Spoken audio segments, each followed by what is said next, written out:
7h42 sur RMC, votre invité Jean-Jacques Bourdin, Nicolas Comte, secrétaire général adjoint du syndicat de police Unité SGP Police FO. Oui, Nicolas Comte, bonjour. Bonjour. Nicolas Comte, la colère gronde.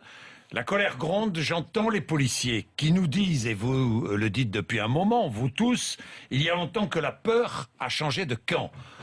Ce ne sont plus les délinquants qui ont peur des policiers, ce sont les policiers qui ont peur des délinquants maintenant ou quoi ? En tout cas, bien souvent et trop souvent, le rapport de force dans un certain nombre de quartiers est en faveur des délinquants. C'est-à-dire que mes collègues sont éventuellement systématiquement en infériorité numérique. Et quand vous devez faire respecter la loi, quelque chose d'aussi simple que de faire respecter la loi dans certains quartiers, si vous êtes 3 ou même quelquefois 2 dans un véhicule de police face à plusieurs dizaines de personnes, ça devient impossible. Alors, Nicolas Comte, le ministre de l'Intérieur propose des concertations. Vous savez, quand il y a un problème, on dit toujours, on crée une commission où on se concerte. Et notamment, il veut revenir, il veut demander aux policiers des solutions pour faire face à ce qu'on appelle les tâches indues. Mais ça fait 20 ans que j'entends ça. 20 ans, les tâches indues, c'est quoi? C'est la garde statique, c'est quoi une tâche indue? Oui, les tâches indues, c'est les transfèrements de détenus, les gardes de détenus à l'hôpital, les gardes statiques, c'est tout ce qui ne rentre pas dans la mission première de la police et qui se fait au détriment de la voie publique et qui affaiblit l'efficacité des services de police, parce que par exemple, quand vous gardez dans l'Essonne, Viry-Châtillon c'était dans l'Essonne, quand vous gardez des domiciles de personnalités qui certes peuvent être menacés, mais des gardes qui devraient être faites par des services spécialisés, mais que vous confiez ça au commissariat local, et bien évidemment, vous affaiblissez le commissariat local. Ce qui fait que ce que j'évoquais en début d'interview, mes collègues qui sont en sous-effectif, c'est dû à ces problématiques de tâches indues, notamment. Mais ça fait longtemps qu'on connaît les problèmes. Alors comment faire? Qui pourrait les faire? Les remplir, ces tâches indues? Le privé? Qui? Non, mais ça peut être la police. Le directeur général, quand il s'est déplacé et qu'il a été chahuté l'autre jour, il a annoncé que ces tâches indues, elles allaient être confiées non plus au commissariat local, mais au service de protection des personnalités. Ce qui est logique. Ça fait des mois qu'on le demande. Il faut qu'il y ait 500 policiers qui aillent sur les Champs-Élysées pour que ce soit mis en application. Donc si à un moment donné, on nous écoutait un peu plus et qu'on n'attendait pas les explosions de colère, on pourrait améliorer les choses dans la profondeur. Alors évidemment, les moyens personnels, les moyens matériels. Je lisais, je ne sais plus où, un ancien policier qui disait « Mais nos patrons sont dépassés par les événements, notre hiérarchie, leur façon de répondre à la colère en proposant des voitures blindées, des vêtements non inflammables et d'un ridicule déconcertant. » Bien sûr que c'est ridicule. Enfin, d'une part, on va pas se plaindre d'avoir des tenues unifugées. Pour l'instant, c'est le cas pour les CRS, c'est le cas pour les BAC. Il est logique que l'ensemble des effectifs de police puissent avoir des tenues qui sont résistantes au feu. Ça, c'est une bonne chose, mais ça répond pas au fond du problème. Les véhicules blindés, enfin, moi, je préférerais qu'on puisse aller dans beaucoup de quartiers avec des véhicules normaux. Maintenant qu'il y ait des systèmes de protection, mais que vous soyez plus nombreux. Qu'on soit plus nombreux, et il faut savoir que ce qui a été annoncé pour certaines parties, c'est déjà le cas. Vous prenez un département comme la Seine-Saint-Denis, l'ensemble des véhicules de police ont des pare-brises et des vitres latérales qui sont protégées. Alors, vous êtes contestés, vous les syndicats, Nicolas Comte. Tiens, écoutons Yann. Bonjour Yann. Eh oui, mais bonjour. Yann, vous êtes policier, vous êtes à Nîmes, dans le Gard. Yann, dans le Gard, et vous n'êtes pas syndiqué? Non.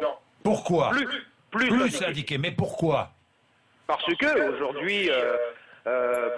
aujourd'hui, il y a un malaise chez nous, mais le malaise, il est avec les syndicats. Moi, j'ai plein de collègues qui se sont désyndiqués, parce qu'aujourd'hui, les syndicats, ça n'est pour ma part, enfin pour moi, à mon avis, et il y a beaucoup de collègues qui diront la même chose que moi, c'est du copinage, et ça sert à prendre un galon. Aujourd'hui, quand on passe on passe des qualifications de brigadier ou des UV de chef, comme on appelle chez nous, des unités de valeur. Aujourd'hui, pour prendre un galon, il faut être syndiqué. Si vous n'êtes pas syndiqué, vous n'avez pas de galon. Oui. Il y a cela, mais votre colère, là, vous aussi, vous êtes en colère. Oui. Qu'est-ce que vous demandez? Qu'est-ce que vous aimeriez?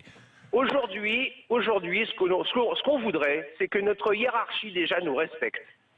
Aujourd'hui, il y a un fossé qui s'est creusé entre la hiérarchie. Moi, quand je suis rentré dans la police il y a 25 ans, le fossé n'était pas aussi grand. Aujourd'hui, c'est une course à la statistique. Notre hiérarchie ne pense plus qu'aux statistiques.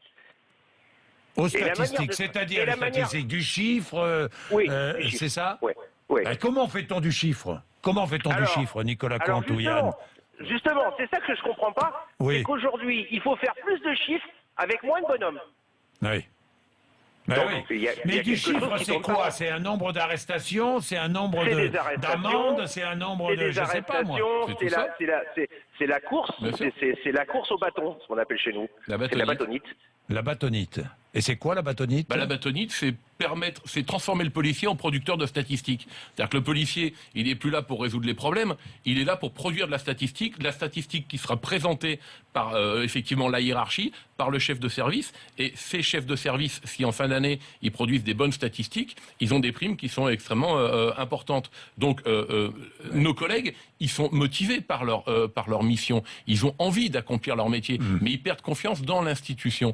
Et ce que disait Yann à l'instant sur la hiérarchie, on a aujourd'hui une hiérarchie qui est de moins en moins policière et peut-être de plus en plus administrative. C'est-à-dire qu'elle produit cette statistique et elle se coupe également des réalités du terrain. Aujourd'hui, Oui, Yann, très vite.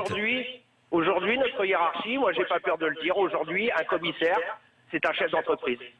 Un directeur départemental, c'est un chef d'entreprise. Ça n'est plus des policiers. Moi, il y a 25 ans, quand je suis rentré dans la police, les commissaires, c'était des policiers. Aujourd'hui, c'est des chefs d'entreprise. Ouais. Merci Yann, chef d'entreprise. Ouais. J'ai deux questions à vous poser encore, Nicolas Comte. La première, les accusations de Cambadélis, le Front National et derrière ces manifestations de policiers, vous les prenez comment ces Mal, accusations? ça me met en colère. Ça me met en colère parce que ça laisse Oui. penser que mes collègues, ils sont trop idiots pour pouvoir d'eux-mêmes réfléchir et se mobiliser. Donc c'est une expression de colère qui part d'une réalité de fond. Il y a un malaise dans la police. Mes collègues veulent l'exprimer et ils sont allés à l'hôpital Saint-Louis soutenir notre collègue adjoint de sécurité qui est sur son lit d'hôpital. Comment Donc ça c'est va pas une d'ailleurs? manipulation. Comment ça va d'ailleurs? Bah écoutez, il est toujours à l'hôpital. À ma connaissance, Oui. le pronostic vital est toujours engagé, même si les médecins en début de semaine étaient un peu plus confiants. D'ailleurs, on ne sait rien de l'enquête. Sur ceux qui, Non. on ne sait rien de l'enquête sur ceux qui ont agressé, qui Non. ont voulu tuer ces policiers. Alors, vous savez, c'est vrai que souvent Oui. l'opinion publique attend des résultats extrêmement Oui. rapides.